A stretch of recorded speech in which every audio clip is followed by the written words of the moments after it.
little tip if you're out picking stuff. If it looks light like that, it might end up looking a little darker when it dries.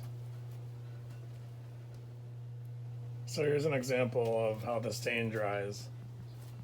You can see that this was painted just a little while ago over here on the right, maybe an hour ago, and this is the stuff that's fresh. So it does go on lighter. You can see I painted up to that darker point. It'll all match though, but when you're putting it on, it is about 2 tones lighter or shinier. And it dries up to look like a little darker like that. So that's the difference between the wet and the dry. This is the second coat. So if you ever want to know what your stain is going to look like, you might want to just get a board out and paint it. Let it sit there for a minute, let it dry, and then see before you paint the rest of your fence.